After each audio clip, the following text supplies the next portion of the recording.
Hi, Carol Allen, Vedic Astrologer and Relationship Coach here with Flourish. And I wanted to talk to you today about a personality trait that I see get so many of the best women into the most trouble. It's the personality trait of being idealistic.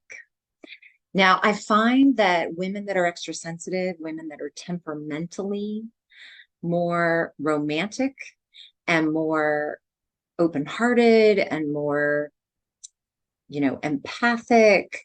They often are also really idealistic. They have this beautiful vision. And so if this is you, let me tell you why I find this to be something that might be hindering your love life. Now, it's really great to have a vision. It's really great to have a dream. It's really great to have high standards and hold out for what you want in life. And in my experience of coaching women for decades now, oftentimes the trait of idealism can sort of set you up to almost have this like innocence, this beautiful way of showing up where if you don't feel others show up in the same way, or if you don't feel like people match you, or if they disappoint you somehow, or if they don't meet your expectations somehow, you can get crushed by it. And the reason this is so important to be mindful of and to pay attention to is that one of the things that's so incredibly hard for sensitive women is to feel uncomfortable feelings and feel disappointment and kind of shake them off and keep going, right? And to do what the recovery world calls take what you like and leave the rest, meaning focus on the good, focus on what is working. If something is disappointing, oh well, that's just life, right? And if someone doesn't meet your expectations, it doesn't necessarily mean you have to break up with them. But in my experience, highly sensitive women, really romantic women, are often so sensitive to disappointment and so sensitive to unmet expectations. And they can feel so uncomfortable with uncomfortable feelings that they can give up really easily on things they shouldn't give up on. Great friends, great jobs, great, lovers, great boyfriends. You have to get really clear, especially as a sensitive woman. If you're a sensitive woman, you have to get really clear what is really a deal breaker, right? What is really a deal breaker and what's just a bummer? What is just something you wish was different, but isn't?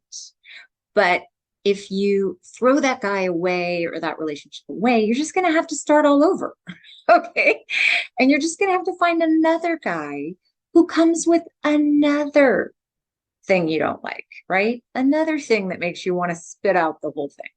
So be very, very careful, because sensitive women tell me stories all the time where I'm like, really? That made you dump that guy? He speeds past you when you bicycle together and he kind of leaves you further behind than you want. So you broke up your home and your family and you're denying your child his father because of the way he bikes. How about you just stop biking, right?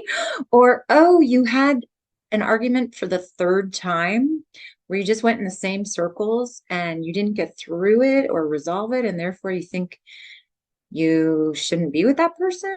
Talk to longtime married couples and ask them how many times they've had the same argument and how many times they haven't gotten through it, right? So these are the kinds of things women tell me, and it honestly, it kind of breaks my heart for them, because when they tell me these stories, I think, oh, wow, they're never going to find the beautiful idealistic dream they're holding out for. They're just never going to find it because it doesn't really exist. And that perfect guy who never leaves the toilet seat up and never forgets uh, the milk at the store and is never mean to your mother and is never in a bad mood and, always puts the dishes away and doesn't sit around scratching his balls on the couch. That guy got snapped up a long time ago, and there's only one of him. I'm really sorry. And if he's married to your friend, she's the one that got him. But I promise you there's something else going on with him that you don't know about. Anyway, so ladies, here's what you do. You get clear what your deal breakers are, and you recognize that relationship research backs this up. Every relationship has 10 to 12 things that both people wish weren't there, but that are never going to change and are never going to get better.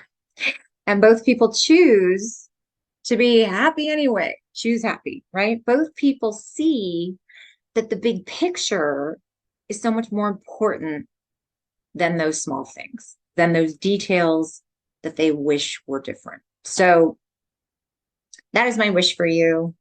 Get clear and then get over it. Shake it off. Choose to focus on the positive. Take what you like and leave the rest. If it's something you really can't stand, try to talk to the person about it. Set boundaries around it. Remove yourself when it's happening. Train the person that you're not going to participate when they're doing that thing or behaving that way. And if it doesn't go away, then of course you can always reevaluate, right? But just be careful that you don't have this beautiful idealistic dream that's robbing you of a very workable, very lovely reality. Thank you for watching. Please like and subscribe. And if you want to see more of these, I have a whole bunch more down below. And this is how to have a long relationship and have it be worth it if you have picked the right guy with the right kind of bread and the right kind. Okay, I'm stopping now. Okay, good night. Till next time.